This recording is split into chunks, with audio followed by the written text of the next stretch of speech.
Hi, I'm MYDIN. I want to present based on question 1 from our assignment. So question 1 is type in this code and run. So this is the result after I run. Question B is we identify the lag of the signal since n equal to 0, 16 that give us 61 sample including both endpoint. Question C, we check if the signal is periodic with the frequency is omega 0.3 pi. When we divide omega by 2 pi, we get 3/20, which is a rational number. This confirms the signal is periodic. The fundamental period is the denominator, which is the 20 sample. Question D, we create the second signal x to n with the given parameter frequency 0.22 pi, amplitude 3.5, and phase negative pi/3. We adjust the code accordingly and plot it using subplot bracket to compare both signals side by side. Question E, we analyze x to n dividing the frequency 0.22 pi by 2 pi give 0.11, which is rational. X to n is also periodic with a fundamental period of 100 sample. Question F, to compare the two signals. So x1n has higher frequency than x to n, meaning it oscillates more rapidly. X to n, on other hand, has higher amplitude and a slower variation due to its lower frequency and different phase.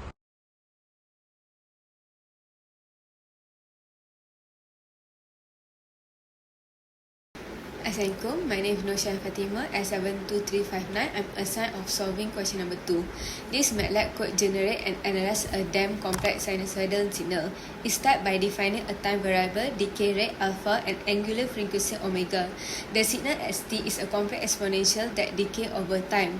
The first plot shows the real and imaginary part of the signal over time. The second part displays the magnitude and phase, which are computed using f and angle function. This could help visualize how complex signals behave in both the time and frequency domains, which is useful in signal processing and communication system.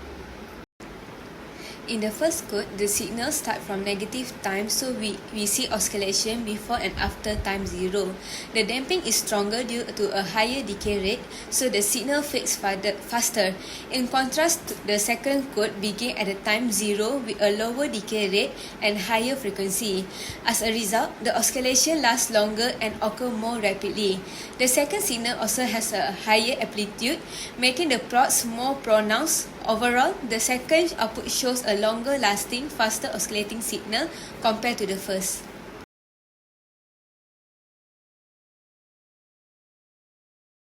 Hi, my name is JALIL. My number metric is S72070.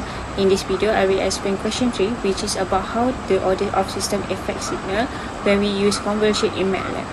First, we define plot and plot the input signal Xn and system H2n and H2n. Then we pass the input through H1n first, followed by H2n and plot the result.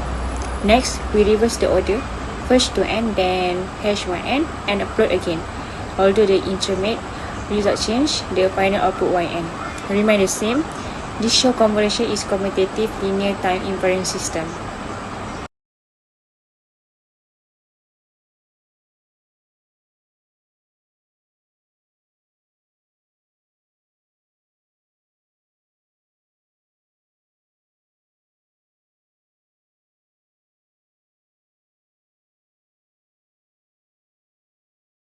Now we move on to question 4, which is involve conversion of two continuous time signal. The input is a triangular cross pulse and the system responds in an exponentially decreasing sine wave. We use Matlab's convert function to compute the conversion and plot the output. The result is a most small and scratched out output.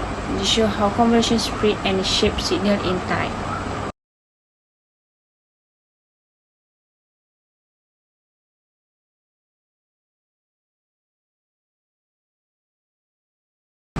Now for question 5, which involves applying a loss pass filter to different signal.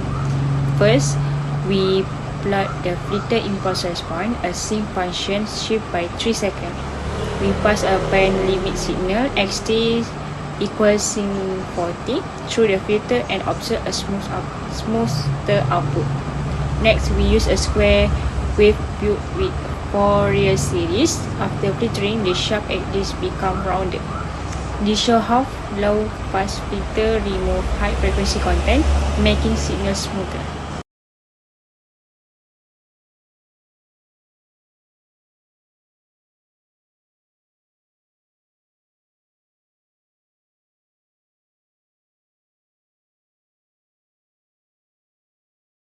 In this analysis, we examine a transfer function using Matlab.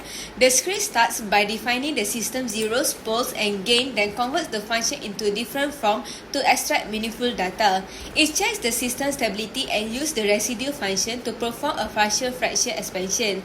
The output provides the residue and corresponding poles 5/3 at s equal to -4, 2/3 at s -1, and 2/3 at s equal to 2. Using inverse Laplace transforms, we derive the system impulse response as function equal to 5/3 exponential -4t plus with 2/3 exponential -t plus 2/3 exponential 2t. Since there is a pole at s equal to 2, the system is unstable. This process highlights how Matlab helps visualize and analyze dynamic system using poles, zeros, and partial fraction. In this task, we analyze the system with the transfer function using Matlab. By using Matlab, we first define the numerator and denominator, then create the transfer function model using TF. We convert it to zero pole gain from with ZPK to extract the poles and zeros of the system. Next, we generate a pole zero map using PZ map to visualize system dynamics. To check stability, we use the isstable function, which returns whether all poles lie in the left half plane. Then using the residue function, we perform partial fraction expansion to prepare for finding the inverse Laplace transform. This helps us calculate the impulse response, HT. The process reveals the system structure and whether it behaves in a stable manner over time.